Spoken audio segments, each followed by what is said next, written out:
Oke, teknologi seperti sudah menjadi kewajiban untuk diketahui oleh orang zaman sekarang. Nah, bagaimana jika teknologi diaplikasikan ke dalam pendidikan?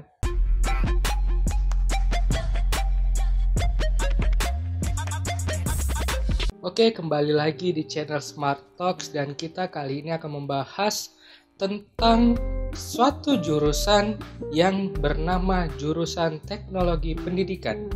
Nah, bagi kalian yang sedang mencari jurusan untuk melanjutkan kuliah, karena setahu saya di bulan-bulan ini adalah pendaftaran untuk ujian tulis berbasis komputer atau dengan kata lain adalah ujian SBMPTN. Nah, kalau kalian sedang mencari jurusan tentang pendidikan, namun kalian juga antusias gitu dengan adanya teknologi, maka kalian bisa melirik jurusan teknologi pendidikan. Nah, seperti apa sih jurusan teknologi pendidikan itu? Jurusan teknologi pendidikan seperti dengan namanya, yaitu mengaplikasikan pola pikir teknologi ke dalam sistem pendidikan. Oleh karena itu sebenarnya fokus dari jurusan ini adalah bagaimana menciptakan sistem yang efisien dan tepat untuk mendeliver ilmu pengetahuan atau menciptakan suatu sistem yang dapat membangun pendidikan di Indonesia. Nah, di Indonesia sendiri ada beberapa universitas yang menyediakan jurusan teknologi pendidikan dan mereka juga memberikan kurikulum yang menunjang kemampuan siswa dan mahasiswanya untuk memahami pengaplikasian teknologi kepada sistem pendidikan. Oleh karena itu di dalam jurusan teknologi pendidikan kita akan diajarkan bagaimana sih menyampaikan pesan-pesan pendidikan itu secara efisien dan efektif. Nah, di jurusan teknologi pendidikan juga memiliki beberapa kemampuan-kemampuan pendukung dalam mendeliver pendidikan itu sendiri. Nah, jika kalian berpikir bahwa teknologi pendidikan hanya berkutat pada satu alat atau media yang biasa menjadi identitas dari suatu teknologi, maka kalian harus lebih memikirkan ulang apa makna dari teknologi itu sendiri. Di dalam teknologi pendidikan, tidak hanya membahas tentang bagaimana mengoperasikan suatu media atau membuat satu media, tapi kita juga diajarkan bagaimana menggunakan dan mengaplikasikan media tersebut secara tepat dan efisien. Jadi, di teknologi pendidikan itu sendiri tidak hanya berfokus kepada penggunaan alat, tapi lebih menekankan pada pola pikir yang sesuai dengan karakter teknologi itu sendiri. Di teknologi pendidikan juga ada kemampuan pendukung seperti kemampuan kita membuat animasi yang dapat memudahkan siswa dalam memahami pelajaran yang akan kita sampaikan gitu kepada siswa-siswa yang akan kita didik. Nah, kompetensi dasar dari teknologi pendidikan sebenarnya ada beberapa hal, yaitu adalah bagaimana kalian memanage pengaplikasian pendidikan, atau dalam arti sederhananya bagaimana kalian memberikan pengetahuan itu secara efektif gitu, karena banyak masih guru-guru di Indonesia hanya berkutat pada sistem yang sudah lama atau terkesan tidak update gitu dalam menyampaikan ilmu-ilmu pendidikan kepada siswa, dan itu menyebabkan pembelajaran tidak menjadi efektif. Oleh karena itu teknologi pendidikan hadir untuk menciptakan metode itu. Jadi jika kalian antusias nih ya terhadap sistem pendidikan dan kalian berpikir ingin terjun di dunia itu dan ingin menciptakan sistem pendidikan yang baik, maka kalian bisa melirik jurusan ini. Karena di dalam jurusan ini terdapat mata kuliah yang akan kalian pelajari tentang dasar-dasar dari suatu pendidikan itu sendiri. Dan di dalam teknologi pendidikan tidak terlepas oleh adanya kreativitas dan pola pikir yang kreatif gitu ya. Makanya di dalam teknologi pendidikan kalian juga akan memiliki kemampuan dalam mengolah satu media menjadi bahan ajar gitu. Kalian balik lagi harus berpikir dengan pola pikir teknologi. Apakah di jurusan ini memerlukan kemampuan untuk membuat animasi yang baik atau bahkan kemampuan mendesain media yang baik?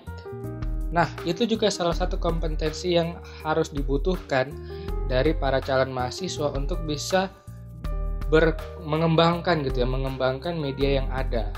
Di dalam jurusan ini juga diajarkan nanti ilmu-ilmu pendamping seperti videografi, fotografi, audiografi, dan lain-lain yang akan menunjang bahan atau media pembelajaran kalian.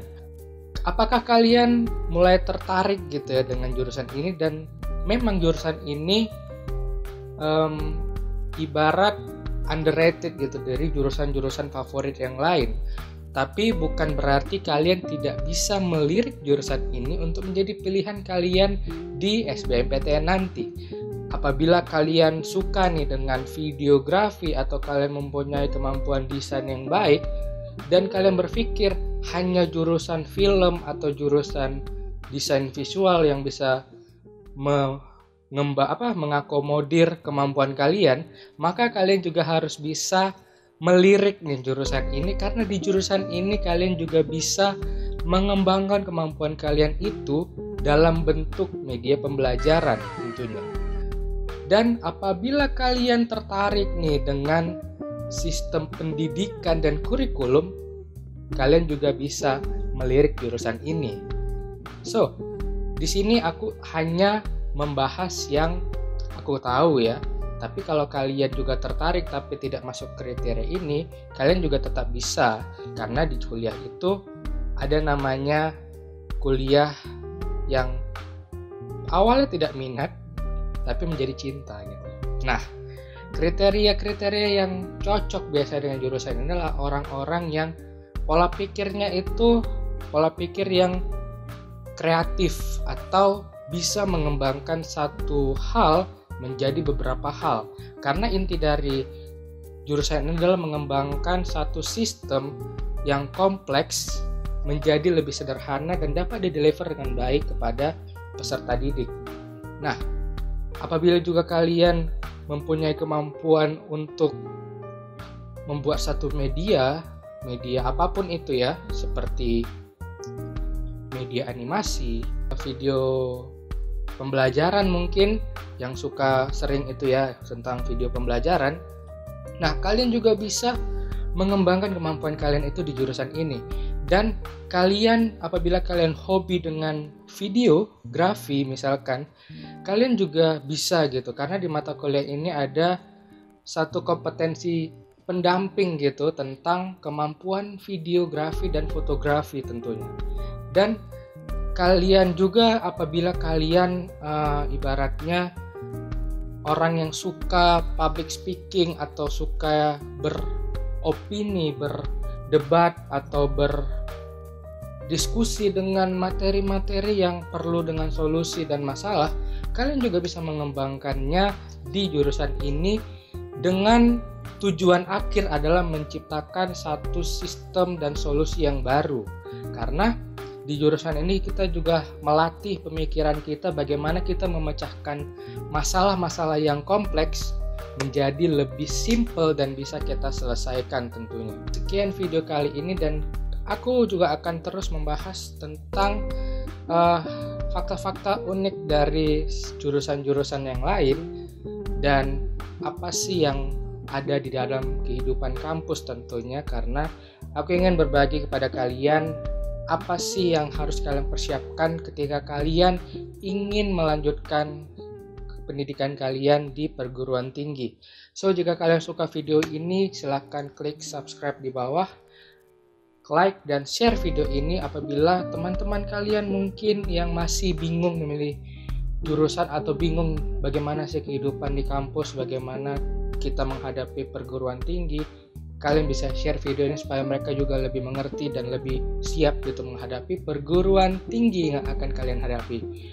Jika kalian tidak suka, silakan dislike saja video ini dan kasih komentar positif kalian apa sih yang harus dikembangkan dari video ini. Oke, saya Alberto Christian, sampai jumpa di video berikutnya. Ciao.